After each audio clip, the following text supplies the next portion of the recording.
So good evening. So I'm here today to notify the public of an arrest of a JSO police officer by the Nassau County Sheriff's Office. Brian Housand was arrested today for armed kidnapping with a firearm, a first-degree felony, punishable by life in prison. Written threats to kill, a second-degree felony, punishable by 15 years in prison. And aggravated stalking, a third-degree felony, punishable by 5 years in prison.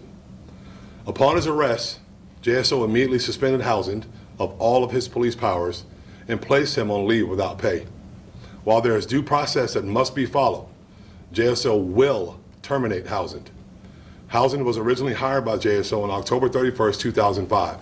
And since that date, he left JSO to work for other agencies, and then he was rehired on two separate occasions. This is the 13th arrest of a JSO employee in 2024, the fourth of which has been handled by another law enforcement agency. The Nassau County Sheriff's Office is both investigating and the arresting agency pertaining to this case. JSO did assist Nassau County Sheriff's Office with anything that they needed, and once we became notified of the investigation yesterday, we tried to do as much as we could to help them obtain what they needed. Because we are not the investigating agency, I will not and I cannot share any facts and circumstances that led to his arrest. I will leave that to Sheriff Bill Leeper.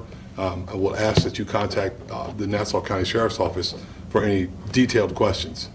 The charges which Housand is facing are both serious and deplorable. While we will not share any information about the victim due to privacy concerns, I want it to be clear that this agency stands in solidarity with the victim of these horrible crimes. And I've said many times before, no one is above the law.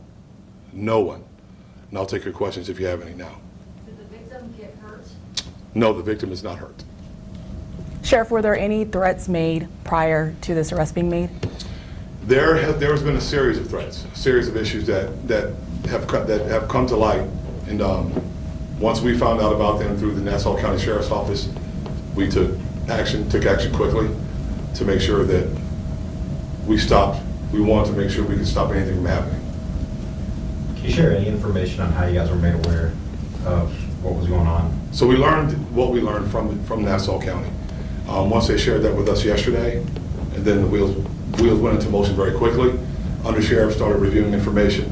We made contact with Sheriff Leeper, and we started coordinating our efforts from that point forward to make sure. And the reason I wanted you guys to know from us, we normally just release it, but the charges in this case are very serious, very disturbing.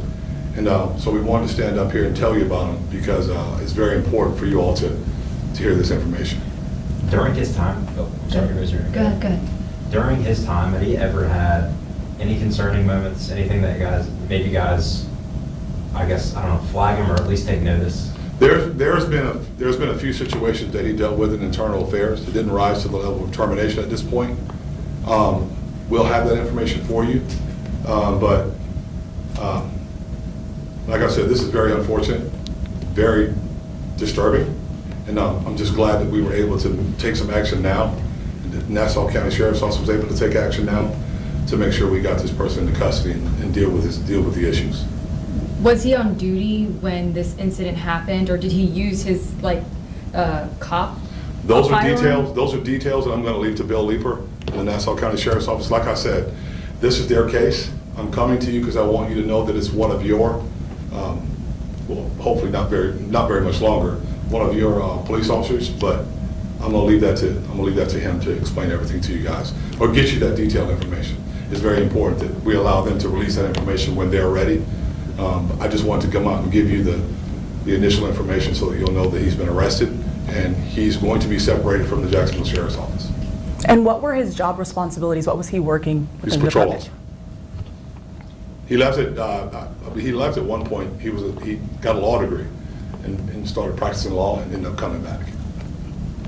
How long was he out for? Was he still working and on duty when he went to go get that degree, or no? No, he was out.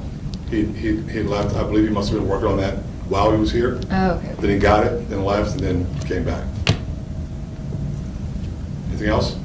Were there any services that were provided to him prior to, I know if you guys were aware of some incidents prior to this arrest, were there any services from the department provided to him for assistance? There's always services, but they have to choose to take those services. And the circumstances surrounding a lot of these cases, if the cases aren't proven or for some reason you can't go any further with them, you can't force a person to be in a situation where they take a service unless they want it. But in this case, like I said, these are disturbing. I'm very disturbed by them, but I'm glad the Nassau County Sheriff's Office was able to take action.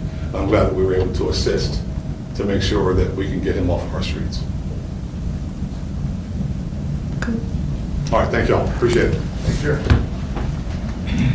you.